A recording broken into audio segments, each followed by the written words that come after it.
Why hello there, I'm James Schramm, also known on YouTube as James Vlogs Now. I just voted in my state primary. This is a $2 bill. Those two things are very unrelated. You're watching what I'm doing right now. Look how good I am at shaving. I'm shooting some SciShow in like 15 minutes, so I shaved and cut myself. Again, I feel like I'm getting worse at shaving as I get older. I just don't have the dexterity I used to have. When we shoot these scripts, we load the scripts onto this iPhone here that doesn't seem to want to turn on right now, and it communicates wirelessly with the iPad that's right there. This is still not turning on. I don't know why. Oh, there it goes. So that way you can control the script by scrolling here, and then it does the same thing over there. But today, we're having some technological issues. Also, it's obvious there's a lot of schmutz on the lens. It's working! Ooh. It's working! Where were we? Today's word we don't know how to pronounce is tapetum lucidum. Tapetum. Tapetum lucidum. Lucidum. Probably lucidum? Lucidum. Lucille Ball? Lucidum. Lucidum. Lucidum. Tapetum lucidum. Okay, it's after 5 o'clock. I can go home. Tomorrow we're going on that road trip to Hamilton, so I guess I should make sure that I have any camera equipment from here that I might want on that trip. Today I wrote some more original music for the final episode of Crash Course Kids, and I'm very proud of it. That should go live on Monday. So if you're familiar with Crash Course Kids, there are 3 different musical cues that happen every episode. The one that happens in the middle is called Investigation, and it plays kind of like a jazzy bass tune thing. A little cartoon Sabrina has, a magnifying glass and a trench coat like a investigator would. But for this particular episode, it goes through kind of recapping a bunch of the previous topics that we've talked about in older episodes. So I took that song and I sort of wrote backwards from it so that there's this musical cue that leads into the original investigation sound. And then for the end sequence and the end screen of this video, I wrote a new sort of finale thing based on the Crash Course theme song. It sounded real good.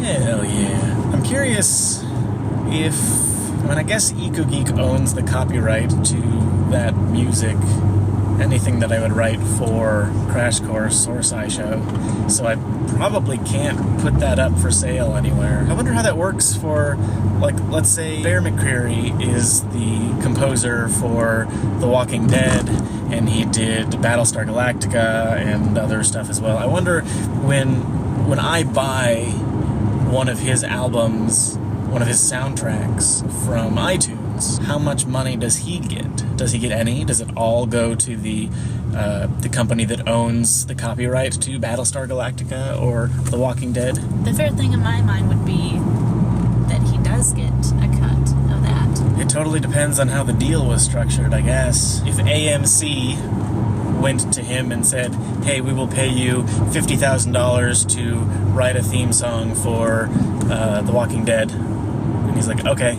here it is, that's it, then now AMC owns the copyright to that forever, and they can do whatever they want with it. They can sell it as many times as they want, and they don't have to give him anything. Someone on the BrainScoop subreddit yesterday or the day before was talking about not being able to find the BrainScoop soundtrack anymore, and that's because I took the BrainScoop soundtrack down off of my Bandcamp page when the Field Museum bought the BrainScoop from us. But I'm actually a little bit fuzzy on where the copyright for that soundtrack lies, because there were some songs that I wrote specifically for the BrainScoop. So theoretically, when the Field Museum bought the BrainScoop, they would own the rights to that music. But there were also songs that ended up in episodes of the BrainScoop that I had written like years prior that I needed a song for an episode, and I just thought, oh, this one will work. So I would grab it and either stick it in the way it was or tweak it a little bit to make it fit better and put that in there. In that situation, it seems more reasonable to look at it like I, as a musician, gave myself as a producer permission to use that song in an episode of the BrainScoop, in which case the Field Museum wouldn't have a copyright claim over those songs. I'm sure you could argue that. It would probably be a process to go through it, though. It's just, everything's complicated. So, like, even if I went back and figured out which songs I feel like I owned the copyright to, I'd have to put up a different version of the Brain Scoop soundtrack that only had songs that I had written before the Brain Scoop happened. In which case, it wouldn't even really be like a Brain Scoop album. It would be like just Michael Aranda songs that happened to get used in the Brain Scoop. It is 11:55, which is also the time that my computer science homework was due this evening. You can see here I submitted it secs before the due date. Apparently I like to live dangerously. Right, Kat? Right. We had to create a program that would read in from a text file a maze. So I set it up so that ones mean that you cannot walk there, and zeros mean that you can. So there's a path of zeros that you need to follow to be able to get out the other side of the maze. There are also a couple 2s in here because we got bonus points if we had items in the maze that gave you points. You're also supposed to be able to have the program randomly choose between 2 mazes. So these are the 2 different mazes that I put together. So my program reads those in and then draws out this maze, and then you can control BB-8 to navigate the maze.